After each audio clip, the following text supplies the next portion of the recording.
നമസ്കാരം. ആനന്ദ് ഇന്റർനാഷണൽ ന്യൂസിലേക്ക് സ്വാഗതം. പ്രധാന വാർത്തകൾ. ബ്രിട്ടന്റെ F-35 യുദ്ധവിമാനം തിരുവനന്തപുരം അന്താരാഷ്ട്ര വിമാനത്താവളത്തിൽ അടിയന്തരമായി ഇറക്കി. ഇന്ധനം കുറവായതോടെ അടിയന്തര ലാൻഡിംഗ് ആവശ്യപ്പെട്ടു പൈലറ്റ്. ഉത്തരാഖണ്ഡിലെ ഗൗരികുണ്ടിൽ ഹെലികോപ്റ്റർ അപകടത്തിൽ 7 മരണം. തകർന്നു വീണത് ഡെറാഡൂണിൽ നിന്നും കേർനാദിലേക്ക് പോയ ഹെലികോപ്റ്റർ. ഇറാന്റെ ആക്രമണങ്ങളിൽ നിന്നും ഇസ്രായേലിനെ സംരക്ഷിക്കുന്നതിനായി UK ജെറ്റുകളും മറ്റ് സൈനിക ആസ്തികളും മിഡിൽ ഈസ്റ്റിലേക്ക് വിന്യസിക്കുമെന്ന് പ്രധാനമന്ത്രി കെയർ സ്റ്റാമർ. ഇസ്രായേലിനെ സംരക്ഷിക്കുന്നത് തുടർന്നാൽ മേഖലയിലെ ബ്രിട്ടീഷ് താവളങ്ങളെ ലക്ഷ്യം വെക്കുമെന്ന് ടെഹ്റാൻ ഭീഷണി തള്ളിക്കളയുന്നുവെന്നും സ്റ്റാർമർ. ഇറാൻ ഇസ്രായേൽ ഏറ്റുമുട്ടൽ രൂക്ഷമായി തുടരുന്നു. തുടർച്ചയായി 2ാം രാത്രിയും ഇസ്രായേലി നഗരങ്ങൾക്കുമേൽ ഇറാന്റെ മിസൈൽ വർഷം ഇസ്രായേലി നഗരങ്ങളിൽ നിരവധി പേർ കൊല്ലപ്പെട്ടതായി റിപ്പോർട്ട്. ശനിയാഴ്ച ഡൊണാൾഡ് ട്രംപിന്റെ ജന്മദിനത്തിൽ സൈനിക പരേഡ് നടത്തിയപ്പോൾ ട്രംപ് ഭരണകൂടത്തിന്റെ അതിക്രമങ്ങൾക്കെതിരെ രാജ്യമെമ്പാടും നോ കിങ്സ് എന്ന പ്രതിഷേധവുമായി ദശലക്ഷക്കണക്കിന് പേർ. ഇറാനെതിരായ ഇസ്രായേലിന്റെ ആക്രമണത്തെ ശക്തമായി അപലപിച്ച റഷ്യൻ പ്രസിഡന്റ് പുടിൻ. സമാധാന ചർച്ചകൾ വേണ്ടി വന്നാൽ റഷ്യ തയ്യാറാണെന്നും പുടിൻ. ഇറാൻ ഇസ്രായേൽ സംഘർഷത്തെക്കുറിച്ച് ട്രംപുമായി പുടിൻ ടെലിഫോണിൽ സംസാരിച്ചു. തടവുകാരുടെ കൈമാറ്റം അവസാനിച്ചതിനു ശേഷം റഷ്യ ഉക്രൈനുമായി സമാധാന ചർച്ചകൾ തുടരാൻ തയ്യാറാണെന്ന് സ്ഥിരീകരിച്ച റഷ്യൻ പ്രസിഡന്റ് വ്ളാഡിമിർ പുടിൻ. രാജ്യത്തെ വ്യാപകമാവുന്ന ഗ്രൂമിംഗ് ഗ്യാങ്ങുകൾക്കെതിരെ ദേശീയ അന്വേഷണത്തിന് ശുപാർശ ചെയ്ത് UK സർക്കാർ. ജിബ്രാൾട്ടറിനെ യൂറോപ്യൻ യൂണിയന്റെ അതിർത്തിരഹിത ഷെങ്കൻ മേഖലയുമായി ബന്ധിപ്പിക്കും. സ്പെയിനുമായുള്ള മത്സരം ഒഴിവാക്കാൻ ജിബ്രാൾട്ടർ ഉൽപ്പന്നങ്ങൾക്ക് സാധനങ്ങൾക്ക് 15% വിൽപ്പന നികുതി ബാധകമാകുന്ന കരാറിൽ ഒപ്പിട്ടു. ഞാൻ രജനി അഭിലാഷ്. വാർത്തകൾ വിശദമായി. ബ്രിട്ടന്റെ F-35 യുദ്ധവിമാനം തിരുവനന്തപുരം അന്താരാഷ്ട്ര വിമാനത്താവളത്തിൽ അടിയന്തരമായി ഇറക്കി. ഇന്ധനം കുറവായതോടെ പൈലറ്റ് അടിയന്തര ലാൻഡിംഗ് ആവശ്യപ്പെടുകയായിരുന്നു. കഴിഞ്ഞ ദിവസം രാത്രി F-35 യുദ്ധവിമാനം തിരുവനന്തപുരത്ത് ഇറക്കിയത്. ബ്രിട്ടീഷ് വിമാനവാഹിനി കപ്പലിൽ നിന്നും പറന്നുയർന്ന വിമാനമാണ് തലസ്ഥാനത്ത് എമർജൻസി ലാൻഡിംഗ് നടത്തിയത്. 100 നോട്ടിക്കൽ മൈൽ അകലെയുള്ള യുദ്ധക്കപ്പലിൽ നിന്നും പറന്നുയർന്ന വിമാനത്തിന് കടൽ പ്രക്ഷുബ്ധമായതിനാൽ തിരികെ ഇറക്കാൻ കഴിഞ്ഞില്ല. പിന്നാലെ ഇന്ധനം കുറവായതിനാൽ അടിയന്തര ലാൻഡിംഗ് ആവശ്യപ്പെടുകയായിരുന്നു. ഇറാനെതിരായ സംഘർഷങ്ങളിൽ ഇസ്രായേലിനെ പിന്തുണയ്ക്കാൻ UK മിഡിൽ ഈസ്റ്റിലേക്ക് വിന്യസിച്ച വിമാനമാണ് ഇതെന്ന സൂചനയുണ്ട്. ഒരു പൈലറ്റ് മാത്രമാണ് വിമാനത്തിലുള്ളത്. ഇന്ത്യൻ സൈന്യത്തിന്റെ അനുമതി ലഭിച്ചാൽ മാത്രമേ ഇന്ധനം നിറയ്ക്കാനാകൂ. വ്യോമ കരസേന അധികൃതർ സ്ഥലത്തെത്തി സ്ഥിതിഗതികൾ പരിശോധിക്കും. വ്യോമസേനയുടെ നേതൃത്വത്തിൽ സുരക്ഷാ പരിശോധനകൾ പൂർത്തിയാക്കണം. ഇതിനുശേഷം ഇന്ധനം നിറയ്ക്കും. ഉത്തരാഖണ്ഡിലെ ഗൗരികുണ്ടിൽ ഹെലികോപ്റ്റർ അപകടത്തിൽപ്പെട്ട് 7 മരണം. ഡെറാഡൂണിൽ നിന്നും കേർനാദിലേക്ക് പോയ ഹെലികോപ്റ്ററാണ് അപകടത്തിൽ വീണത്. ഞായറാഴ്ച പുലർച്ചെ 5:20ഓടെയാണ് ഹെലികോപ്റ്റർ അപകടത്തിൽപ്പെട്ടത്. ടേക്ക് ഓഫ് ചെയ്ത ഉടൻ തന്നെ തകർന്നു വീഴുകയായിരുന്നു. ആര്യൻ ഏവിയേഷന്റെ ഹെലികോപ്റ്ററാണ് മോശം കാലാവസ്ഥ കാരണം ഗൗരികുണ്ടിലെ വനമേഖലയിൽ തകർന്നു വീണത്. കോപ്റ്ററിൽ 5 മുതിർന്നവരും 1 കുട്ടിയും പൈലറ്റും ഉൾപ്പെടെ 7 പേരാണ് ഉണ്ടായിരുന്നത്. രക്ഷാപ്രവർത്തനത്തിനായി NDRFും SDRFും സംഘങ്ങൾ അപകട സ്ഥലത്ത് എത്തിയിരുന്നു. ഉത്തരാഖണ്ഡ്, ഉത്തർപ്രദേശ്, മഹാരാഷ്ട്ര, ഗുജറാത്ത് എന്നിവിടങ്ങളിൽ നിന്നുമുള്ളവരാണ് യാത്രക്കാരെന്ന് വാർത്താ ഏജൻസികൾ റിപ്പോർട്ട് ചെയ്തു. ഗുണ്ടിനും ഡ്രിജുക്കി നാരായണനും ഇടയിൽ ഹെലികോപ്റ്റർ കാണാതായിരുന്നു. പിന്നാലെയാണ് തകർന്നു വീണ വാർത്ത പുറത്തുവന്നത്. ഇറാന്റെ ആക്രമണങ്ങളിൽ നിന്നും ഇസ്രായേലിനെ സംരക്ഷിക്കുന്നതിനായി UK ജെറ്റുകളും മറ്റ് സൈനിക ആസ്തികളും മിഡിൽ ഈസ്റ്റിലേക്ക് വിന്യസിക്കുകയാണെന്ന് പ്രധാനമന്ത്രി കെയർ സ്റ്റാമർ വ്യക്തമാക്കി. ഇസ്രായേലിനെ സംരക്ഷിക്കുന്നത് തുടർന്നാൽ മേഖലയിൽ ബ്രിട്ടീഷ് താവളങ്ങളെ ലക്ഷ്യം വെക്കുമെന്നും ടെഹ്റാൻ നടത്തിയ ഭീഷണി തള്ളിക്കളയുന്നതായും സ്റ്റാമർ പറഞ്ഞു. ജെറ്റുകൾ ഉൾപ്പെടെയുള്ള ആസ്തികൾ ഞങ്ങൾ മധ്യേഷ്യയിലേക്ക് മാറ്റുന്നത് മേഖലയിലെ അടിയന്തര സഹായത്തിന് പ്രധാനമന്ത്രി ചൂണ്ടിക്കാട്ടി.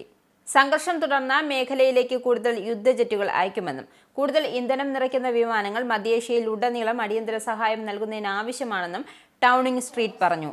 G7 ഉച്ചകോടിയിൽ പങ്കെടുക്കാൻ തിരിക്കവേ സ്റ്റാമർ മധ്യേഷ്യയിലുടനീളം സംഘർഷം ലഘൂകരിക്കാനുള്ള തന്റെ ആഹ്വാനം ആവർത്തിച്ചു.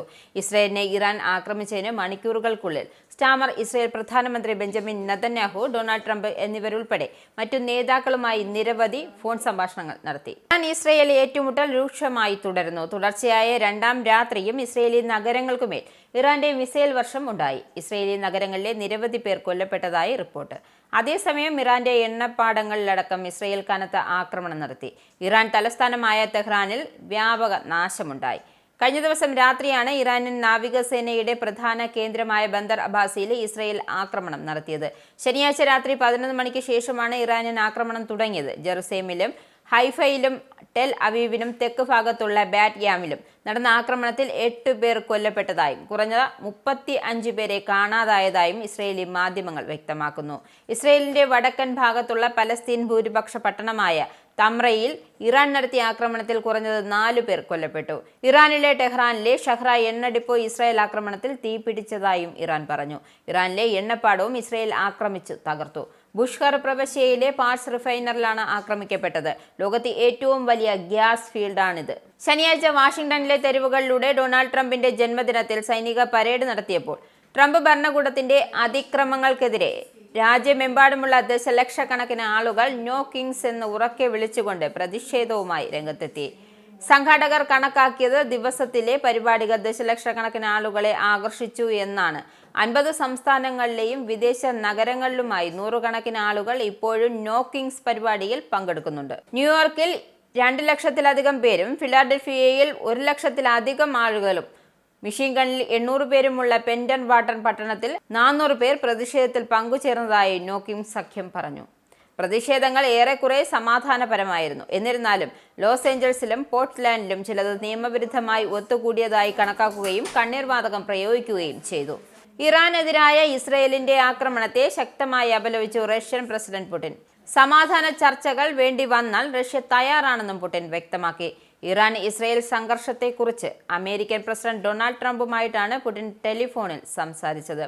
എത്രയും പെട്ടെന്ന് യുദ്ധം അവസാനിപ്പിക്കാൻ സാധ്യമാകുന്നതെല്ലാം ചെയ്യുന്നതിനെക്കുറിച്ച് ഇരുവരും തമ്മിൽ സംസാരിച്ചതായി റഷ്യൻ പ്രസിഡന്റുമായി ബന്ധപ്പെട്ട വൃത്തങ്ങൾ അറിയിച്ചു. ട്രംപിന്റെ 79ാം പിറന്നാൾ ആശംസകൾ നേരുന്നതിനായി പുടിൻ വിളിച്ച ഫോൺ കോളിലായിരുന്നു ഇസ്രയേൽ ഇറാൻ വിഷയം ചർച്ചയായത്. 50 മിനിറ്റിലേറെയാണ് ഫോൺ സംഭാഷണം നീണ്ടുനിന്നത്. ഇറാൻ ഇസ്രയേൽ സംഘർഷം ഈ രീതിയിൽ തുടർന്നാൽ അത് പശ്ചിമേഷ്യയിൽ ഉണ്ടാക്കുന്ന പ്രത്യാഘാതം വലുതായിരിക്കുമെന്നും പുടിൻ ട്രംപിനോട് പറഞ്ഞു. സമാധാന ചർച്ചകൾ ഉടൻ നടത്തണമെന്നും ആവശ്യമെങ്കിൽ റഷ്യ സമാധാന ചർച്ചകൾക്ക് മധ്യസ്ഥം വഹിക്കാമെന്നും പുടിൻ ട്രംപിനെ അറിയിച്ചു. ഗൗരവത്തോടെ കാണേണ്ട സംഘർഷമാണ് ഇതെന്നും ട്രംപ് പ്രതികരിച്ചു. നിലവിലെ തടവുകാരുടെ കൈമാറ്റം അവസാനിച്ചതിനു ശേഷം റഷ്യ ഉക്രൈനുമായി സമാധാന ചർച്ചകൾ തുടരാൻ തയ്യാറെന്ന് സ്ഥിരീകരിച്ച Russian president Vladimir Putin June 22-ന് ശേഷം ഇരു രാജ്യങ്ങളും 1000 വീതം തടവുകാരെയും സൈനികരും മൃതദേഹങ്ങളിലും ഇരു രാജ്യങ്ങളും കൈമാറ്റം ചെയ്തു കഴിഞ്ഞാൽ കൈവുമായി പുതിയൊരു സമാധാന ചർച്ച നടത്താൻ മോസ്കോ തയ്യാറാണെന്നും വ്ളാഡിമിർ പുടിൻ ശനിയാഴ്ച US പ്രസിഡന്റ് ഡൊണാൾഡ് ട്രംപിനോട് പറഞ്ഞു. മിഡിൽ ഈസ്റ്റിലെയും ഉക്രൈനിലെയും വർദ്ധിച്ചു വരുന്ന സാഹചര്യത്തെക്കുറിച്ച് ചർച്ച ചെയ്യാൻ പുടിനും ട്രംപും ശനിയാഴ്ച ഫോൺ കോൾ നടത്തിയതായും പുടിന്റെ സഹായി യൂറി ഉഷാക്കോവ് പറഞ്ഞു. 79 വയസ്സ് തികഞ്ഞ ദിവസം പുടിൻ തനിക്ക് ജന്മദിനാശംസകൾ നേരാൻ വിളിച്ചിരുന്നു എന്നും ട്രംപ് ട്രൂത്ത് സോഷ്യൽ മീഡിയയിൽ പോസ്റ്റ് ചെയ്തു. ഇരുവരും ഇറാൻ ഇസ്രയേൽ പ്രതിസന്ധിയെക്കുറിച്ച് ചർച്ച ചെയ്തു. റഷ്യയുമായുള്ള സംഭാഷണത്തിൽ വൈറ്റ് ഹൗസിന്റെ സ്വരത്തിൽ മാറ്റം വരുത്താൻ സെലൻസ്കി അമേരിക്കയോട് ആവശ്യപ്പെട്ടു. നിലവിൽ പുടിൻ ട്രംപ് സംഭാഷണ ശൈലി വളരെ ഊഷ്മളമാണ് എന്നും പോരാട്ടം അവസാനിപ്പിക്കാൻ അത് സഹായിക്കില്ല എന്നും സെലൻസ്കി കൂട്ടിച്ചേർത്തു. ഇസ്രായേലും ഇറാനും തമ്മിലുള്ള സംഘർഷം കൈവിനും US സൈനിക സഹായത്തിൽ കുറവുണ്ടാക്കില്ല എന്ന് പ്രതീക്ഷിക്കുന്നതായും അദ്ദേഹം പറഞ്ഞു. എണ്ണവില ഉയരുന്നത് റഷ്യയുടെ സൈനിക ചിലവിടലിന് സഹായമാകുമെന്നും ഉക്രൈൻ മുന്നറിയിപ്പ് നൽകി. ഇറാനെതിരായ ഇസ്രയേൽ ആക്രമണത്തെ തുടർന്ന് ആഗോള എണ്ണവിലയിലെ കുത്തനെയുള്ള വർധനവ് റഷ്യയ്ക്ക് ഗുണം ചെയ്യുമെന്നും ഉക്രൈനിലെ യുദ്ധത്തിൽ റഷ്യ അങ്ങനെ സൈനിക ശേഷി ശക്തിപ്പെടുത്തുമെന്നും സെലൻസ്കി പറഞ്ഞു. എണ്ണ കയറ്റുമതിയിൽ നിന്നുള്ള വരുമാനം വർദ്ധിച്ചതിനാൽ റഷ്യക്കാർ കൂടുതൽ ശക്തരാകുന്നു എന്നും സെലൻസ്കി കൂട്ടിച്ചേർത്തു. പാശ്ചാത്യ സഖ്യകക്ഷികൾ റഷ്യൻ എണ്ണ കയറ്റുമതിയിൽ ഫലപ്രദമായ വില നിയന്ത്രണം ഏർപ്പെടുത്തിയിട്ടില്ലാത്തതിനാൽ എണ്ണവിലയിലെ കുതിച്ചുചാട്ടം യുദ്ധക്കളത്തിലെ ഉക്രൈന്റെ നിലപാട് ഭീഷണിയാണ് എന്ന് കൈവിലെ മാധ്യമപ്രവർത്തകരോട് സംസാരിച്ച സെലൻസ്കി പറഞ്ഞു. രാജ്യത്തെ വ്യാപകമാകുന്ന ഗ്രൂമിംഗ് ഗ്യാങ്ങുകൾക്കെതിരെ ദേശീയ അന്വേഷണത്തിന് ശുപാർശ ചെയ്ത UK സർക്കാർ പെൺകുട്ടികളെ ദുരുപയോഗം ചെയ്യുന്നതിനെക്കുറിച്ച് മാസങ്ങൾ നീണ്ട അന്വേഷണം നടത്തിയ ലൂയിസ് കേസി സമർപ്പിച്ച കണ്ടെത്തലുകളുടെ അടിസ്ഥാനത്തിൽ ഒരു പുതിയ നിയമാനുസൃത അന്വേഷണം അടിയന്തരമായി വേണമെന്നും പ്രധാനമന്ത്രി കെയർ സ്റ്റാർമർ പറഞ്ഞു. ലൂയിസ് കേസി നൽകിയ റിപ്പോർട്ടിലെ ഓരോ വാക്കും താൻ വായിച്ചതായും അവരുടെ ശുപാർശ നടപ്പിലാക്കാൻ പോകുന്നു എന്നും പ്രധാനമന്ത്രി കൂട്ടിച്ചേർത്തു. ജിബ്രാൾട്ടറിനെ യൂറോപ്യൻ യൂണിയന്റെ അതിർത്തിരഹിത ഷെങ്കൻ മേഖലയുമായി ബന്ധിപ്പിക്കും. സ്പെയിനുമായുള്ള മത്സരം ഒഴിവാക്കാൻ ജിബ്രാൾട്ടർ ഉൽപ്പന്നങ്ങൾക്ക് സാധനങ്ങൾക്കും 15% വിൽപ്പന നികുതി ബാധകമാക്കുമെന്ന കരാറിൽ ഒപ്പുവെച്ചു. ബുധനാഴ്ച ഒപ്പുവെച്ച കരാറിന്റെ അവിഭാജ്യ ഘടകമായ കസ്റ്റംസ് യൂണിയനിൽ ചേരുന്നതിന് ബ്രിട്ടീഷ് പ്രദേശമായ ജിബ്രാൾട്ടർ EUവുമായി അതിന്റെ നികുതി നയങ്ങൾ യോജിപ്പിക്കുമെന്നും യൂറോപ്യൻ കമ്മീഷൻ നിർബന്ധിച്ചു. ചരിത്രപരമെന്ന് വിശേഷിപ്പിക്കാവുന്ന ഈ കരാർ നിലവിൽ വന്നതോടെ ജിബ്രാൾട്ടർ എന്ന ബ്രിട്ടീഷ് വിദേശ പ്രദേശത്തെ ഐബീരിയൻ ഉപദ്വീപിന്റെ മറ്റു ഭാഗങ്ങളിൽ നിന്നും വേർതിരിക്കുന്ന അതിർത്തി എടുത്തുകളയും. ജിബ്രാൾട്ടറിനെ യൂറോപ്യൻ യൂണിയന്റെ അതിർത്തി രഹിത ഷെങ്കൻ മേഖലയുമായി ബന്ധിപ്പിക്കും. ജിബ്രാൾട്ടറിലേക്കും യൂറോപ്യൻ യൂണിയനിൽ മറ്റെവിടെയെങ്കിലും ജോലി ചെയ്യുവാനും സ്ഥിരതാമസമാക്കുവാനും അവകാശമില്ലെങ്കിൽ പോലും ചുറ്റുമുള്ള പ്രദേശത്ത് സ്വതന്ത്രമായി സഞ്ചരിക്കാം. ബ്രിട്ടീഷ് സ്പാനിഷ് അതിർത്തി കാവൽക്കാർ തുറമുഖത്തും വിമാനത്താവളത്തിലും പാസ്പോർട്ട് പരിശോധനകൾ നടത്തും. 90 ദിവസത്തെ താമസപരിധി കവിഞ്ഞ ഏതൊരു ബ്രിട്ടീഷ് പൗരനും ബ്രിട്ടീഷ് വിദേശ പ്രദേശത്ത് പ്രവേശനം നിഷേധിക്കാൻ സ്പാനിഷ് ഉദ്യോഗസ്ഥർക്ക് അധികാരമുണ്ടാകും. ജിബ്രാൾട്ടറിലേക്ക് പ്രവേശിക്കുന്ന സാധനങ്ങൾ സ്പാനിഷ് കസ്റ്റംസ് ഉദ്യോഗസ്ഥർ പരിശോധിക്കും. സ്പെയിനിന്റെ വിദേശകാര്യമന്ത്രി ജോസ് മാനുവൽ ആൽബറസ് എല്ലാവരെയും ന്യായമായി പരിഗണിക്കുന്നുണ്ട് എന്ന് ഉറപ്പാക്കുന്ന നികുതി സംയോജന പ്രക്രിയയെ സ്വാഗതം ചെയ്തു. യുകെയും യൂറോപ്യൻ യൂണിയനും വിശാലമായ പുനഃക്രമീകരണത്തിന് സമ്മതിച്ചതിന് ആഴ്ചകൾക്ക് ശേഷമാണ് ജിബ്രാൾട്ടർ കരാർ വന്നത്. യുണൈറ്റഡ് കിങ്ഡം കാനാനായ കത്തോലിക്ക അസോസിയേഷൻ കാലങ്ങളായി പ്രവർത്തനരഹിതമായിരുന്ന ബെർക്കിംഗ്ഹാമിലെ കാനാനായ കമ്മ്യൂണിറ്റി സെന്റർ പുനരുദ്ധീകരിച്ചു പൊതുസമൂഹത്തിനു വേണ്ടി ശനിയാഴ്ച തുറന്നുകൊടുത്തു. UKKCA സെൻട്രൽ കമ്മിറ്റി 6 ലക്ഷം പൗണ്ട് മുടക്കി പുനരുദ്ധീകരിച്ച കമ്മ്യൂണിറ്റി സെന്ററിന്റെ വെഞ്ചരിക്കൽ ചടങ്ങ് ഫാദർ സുനി പടിഞ്ഞാറേക്കര നിർവഹിച്ചു. UKKCA പ്രസിഡന്റ് സിബി കണ്ടത്തിൽ നാടമുറിച്ചും മെനോറോ വിളക്ക് തെളിയിച്ചുകൊണ്ടും ഹാളിന്റെ ഉദ്ഘാടന കർമ്മം നിർവഹിച്ചു. UKKCA സെക്രട്ടറി സിറിൽ പനങ്കാല സമ്മേളനത്തിന് സ്വാഗതം ആശംസിച്ചു. തുടർന്ന് ബെർക്കിംഗ്ഹാം sitting councillor Harbinder Singh, Lubi Mathew, Robinson Thomas, Joy Kochupurackal, Mathew Purackal Thotti, Joy Thomas, Philip Joseph എന്നിവർ സംസാരിച്ചു. നോട്ടിംഗ്ഹാമിൽ മദേഴ്സ് ഫുഡ് ലിമിറ്റഡ് എന്ന പേരിൽ പുതിയ മലയാളി സംരംഭം ആരംഭിച്ചു. സംരംഭത്തിന്റെ ആശീർവാദ കർമ്മം രാവിലെ 10 മണിക്ക് ഫാദർ ജോബി ജോൺ നിർവഹിച്ചു. തുടർന്ന് ക്രേംബ്രിഡ്ജ് മുൻ മേയർ ബൈജു തിട്ടാല സ്ഥാപനം ഉദ്ഘാടനം ചെയ്തു. ചപ്പാത്തിയും പൊറോട്ടയും ഉൾപ്പെടെ രുചികരവും ഗുണമേന്മയുള്ളതുമായ ഭക്ഷണ ഉൽപ്പന്നങ്ങൾ നോട്ടിംഗ്ഹാമിൽ തന്നെ ഉൽപ്പാദനം ചെയ്ത് യുകെയിലെ എല്ലാ സ്ഥലങ്ങളിലേക്കും എത്തിക്കുക എന്ന ആശയത്തോടെയാണ് മദേഴ്സ് ഫുഡ് ലിമിറ്റഡ് എന്ന ഫുഡ് മാനുഫാക്ചറിംഗ് കമ്പനിയുടെ ആരംഭ ലക്ഷ്യം. കമ്പനി ബോർഡ് ഡയറക്ടേഴ്സായ വിജേഷ്, രാജു, രാജേഷ്, പ്രിൻസ്, ജോണി എന്നിവർ ചടങ്ങിൽ സന്നിഹിതരായിരുന്നു. യുഗ്മയുടെ East West Midland president advocate Joby Puthukulangara, Nottingham Malayali association president Benny Joseph, Mudra Arts Nottingham president Nevin C Jose എന്നിവർ ചടങ്ങിൽ ആശംസകൾ അർപ്പിച്ചു. ഇനി ആനന്ദ് ട്രാവൽ UK പൗണ്ട് ഇന്നത്തെ മൂല്യം. ഒരു പൗണ്ട് 116.81 ഇന്ത്യൻ രൂപ, ഒരു US ഡോളർ 86.25 ഇന്ത്യൻ രൂപ, ഒരു യൂറോ 99.43 ഇന്ത്യൻ രൂപ, ഒരു പൗണ്ട് 1.36 US ഡോളർ. ഇനി ഒരു ഇടവേള. വീണ്ടും വാർത്തകളിലേക്ക്. ഗൾഫ് ന്യൂസിലേക്ക് സ്വാഗതം. UAEയിലെ ഏകീകൃത പരീക്ഷാ സംവിധാനത്തിന്റെ വിശ്വാസ്യത ലംഘിക്കുന്ന വിദ്യാർത്ഥികൾക്കെതിരെ കർശന അച്ചടക്ക നടപടികൾ പ്രഖ്യാപിച്ച് വിദ്യാഭ്യാസ മന്ത്രാലയം വിശദമായ മാർഗനിർദ്ദേശങ്ങൾ പുറത്തിറക്കി. ആദ്യ തവണത്തെ ലംഘനങ്ങൾക്കും ആവർത്തിച്ചുള്ള ലംഘനങ്ങൾക്കും വ്യത്യസ്ത ശിക്ഷാ നടപടികളാണ് ഉള്ളത്. ഔദ്യോഗിക പെരുമാറ്റച്ചട്ടം അനുസരിച്ച് ആദ്യമായി നിയമലംഘനം നടത്തുന്ന ഒരു വിദ്യാർത്ഥിക്ക് കടുത്ത പിഴകൾ നേരിടേണ്ടി വരും. ഇതിൽ 12 ബിഹേവിയർ മാർക്കുകൾ കുറയ്ക്കൽ, നേരിട്ടുള്ള കോപ്പിയടി, സഹകരണം അല്ലെങ്കിൽ പരീക്ഷാ പേപ്പറിൽ മനഃപൂർവ്വം കൃത്രിമം കാണിക്കൽ എന്നിവയുൾപ്പെടെ ക്രമക്കേട് നടന്ന വിഷയത്തിൽ 0 മാർക്ക്, ആ വിഷയത്തിൽ മേക്കപ്പ്, പരീക്ഷ എഴുതുന്നതിൽ നിന്നുള്ള വിലക്ക് എന്നിവ ഉൾപ്പെടും. Dubai roads and transport authority ജീവനക്കാരുടെ 55% വാഹനങ്ങൾ പരിസ്ഥിതി സൗഹൃദമാക്കി മാറ്റി. ഇതിനകം 260 വാഹനങ്ങളാണ് ഇത്തരത്തിൽ പരിഷ്കരിച്ചത്. പരിസ്ഥിതി സംരക്ഷണത്തിനും എമിറേറ്റ്സിലെ ഗതാഗത സേവനങ്ങളുടെ കാര്യക്ഷമത വർദ്ധിപ്പിക്കുന്നതിന്റെ ഭാഗമായാണ് നടപടി. 2030-ൽ 30% വാഹനങ്ങൾ പരിസ്ഥിതി സൗഹൃദമാക്കുക എന്ന ലക്ഷ്യമാണ് RTA 5 വർഷം മുമ്പ് മറികടന്നതെന്നും കോർപ്പറേറ്റ് അഡ്മിനിസ്ട്രേറ്റീവ് സപ്പോർട്ട് സർവീസ് വിഭാഗം അഡ്മിനിസ്ട്രേറ്റീവ് സർവീസസ് ഡയറക്ടർ ഫാത്തിമ അൽ മൻസൂർ പറഞ്ഞു. വരും നാളുകളിൽ RTAക്ക് കീഴിലുള്ള മുഴുവൻ വാഹനങ്ങളും പരിസ്ഥിതി സൗഹൃദമാക്കുകയാണ് ലക്ഷ്യം. ഇനി ആനന്ദ് ട്രാവൽ GCC ഇന്ത്യ നാണയ വിനിമയ നിരക്ക്. ഒരു സൗദി റിയാൽ 22.99 ഇന്ത്യൻ രൂപ, ഒരു UAE ദിർഹം 23.45 ഇന്ത്യൻ രൂപ, ഒരു കുവൈറ്റ് ദിനാർ 281.69 ഇന്ത്യൻ രൂപ, ഒരു ഒമാനി റിയാൽ 224.32 ഇന്ത്യൻ രൂപ. ഇനി നാഷണൽ വാർത്തകൾ. ഗുജറാത്തിലെ അഹമ്മദാബാദിലുണ്ടായ വിമാനാപകടം പരിശോധിക്കാൻ അന്വേഷണ സംഘം സ്ഥലത്തെത്തി. എയർ ആക്ഷൻ ഇൻവെസ്റ്റിഗേഷൻ ബ്യൂറോ ഉദ്യോഗസ്ഥരാണ് സംഭവ സ്ഥലത്തെത്തിയത്. ഉദ്യോഗസ്ഥർ വിമാനഭാഗങ്ങൾ പരിശോധിച്ചു. കഴിഞ്ഞ ദിവസം NIA സംഘവും സ്ഥലത്തെത്തിയിരുന്നു. വിമാനത്തിൽ നിന്നും കണ്ടെത്തിയ ആഭരണങ്ങളും പാസ്പോർട്ടുകളും ഉൾപ്പെടെയുള്ള സാധനങ്ങൾ പോലീസ് സ്റ്റേഷനിൽ സൂക്ഷിക്കുകയാണ്.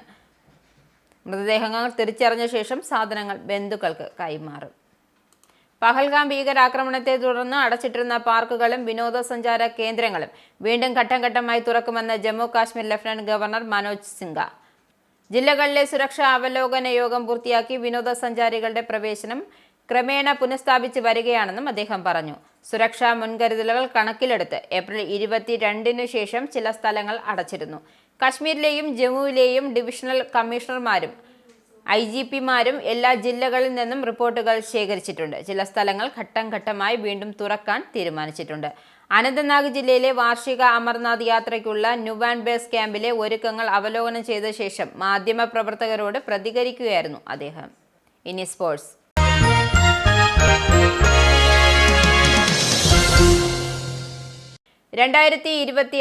T20 ലോകകപ്പിനുള്ള സന്നാഹ പരമ്പര പ്രഖ്യാപിച്ച് BCCI.